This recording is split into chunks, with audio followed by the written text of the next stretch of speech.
And we go straight to Operation Epic Fury. Right now, U.S. forces are helping ships that are trapped in the Strait of Hormuz as part of what the president has dubbed Project Freedom. So it comes as a second UK ship has reported they were attacked in the critical waterway. Mark Meredith is live at the White House with the latest. Mark. Charlie, Brian, and Ainsley, good morning, friends. Once again, this morning, U.S. Central Command is denying an Iran report that it had struck a U.S. warship. This back and forth all comes as the White House is launching a new effort to basically unclog the Strait of Hormuz, get ships that have been stuck in the Persian Gulf out of the area. You can imagine what it's been like the last few months. The president's calling this a humanitarian mission in an effort to try to free up those ships. You can imagine what it's been like for those cargo crews who have been stuck, running out of food, waiting for relief. The president posting on Sunday, for the good of Iran, the Mideast, and the U.S., we have told these countries that we'll guide their ships safely out of these restricted waterways so they can freely and ably get on with their business. The ship movement is merely meant to free up people, companies, and countries that have done absolutely nothing wrong.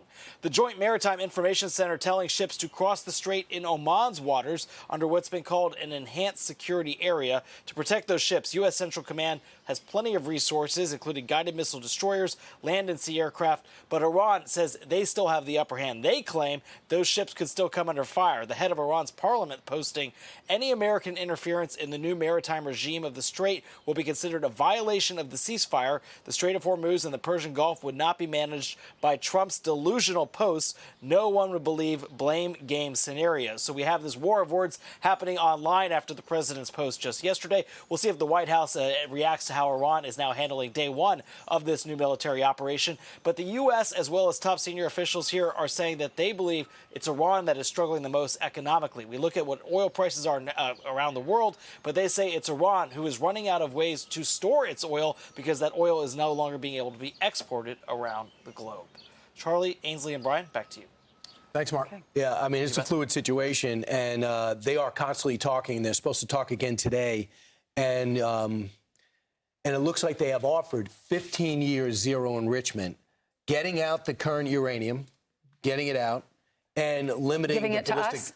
us? That's a good question. I don't think that's clear. It would have to be removed by us or some sort of international. Absolutely. For I us mean, to trust they have it. this thing called down blending, which they agreed to last time, which they were going to downblend, but they got to downblend outside the country. You know, the Russians were taking it. You know, they were wild. Russians were taking their uranium. So the Russians have offered to take it again, which is crazy, but they would take it again. They have their own nuclear weapons. So 15 years, no enrichment? No enrichment. They plan on getting dozens and dozens of ships through that strait. They're setting it up right now. Yes. They have not heard anything. The administration has not heard anything about being hit. There's a report now that one of our ships was hit and prevented from going in. They said that's not true. There's no reports of that at all. They have ways of limiting those swift boats, those Mosquito Navy that they have, those Boston whalers with machine guns on the front. And they have the undersea drones. They have the undersea... underwater drones. Do you think the Iranians do? No. Talking about the U.S. We do, using yeah. underwater drones. Right. But they have a way, they said, we have a way to neutralize it. Warthogs is one way. Drones is another way. The same way that they blew up the ships in Venezuela. The same way they're going to go after those shores. So if those ships want to attack us or the tankers, we are going to hit them the way we hit the Venezuelan boats. That's what's going to happen. I mean, that's game, set, match. If the U.S. can figure out how to reopen the strait, then the U.S. holds all the cards and Iran holds zero cards. Yeah, it's a critical corridor for about 25% of the world's sea-based oil trade. So this is described as a humanitarian gesture so that we can safely guide roughly 900 stranded ships and their crews out of that area to stabilize the global energy market and to help other countries. So we're providing destroyers and unmanned platforms and 100 aircraft to support this mission. It's going to be the Oman side. And in speaking with the president, he is.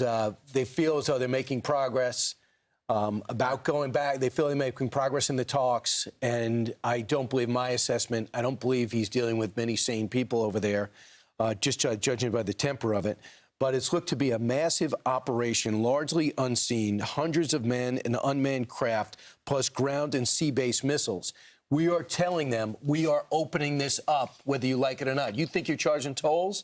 Not only are you not charging tolls, it's international waters, and we're going to open it up. Right. So this is going to be a big sigh of relief to the world because these are unmanned, these are tankers without any arms on it, any protection, will be their protection. And if Iran wants to take that risk and attack us or any of these ships, it is game on for them. And they have to think long and hard if they're going to do anything offensive in this area. So, look, there's a lot at stake, but the president is determined to finish it through. If you think he is feeling pressure, he knows what the right thing to do is, and he says that's where he's going to look at it. Okay. Be sure to like and subscribe for all the Fox News latest on YouTube and catch full shows streaming now on Fox One.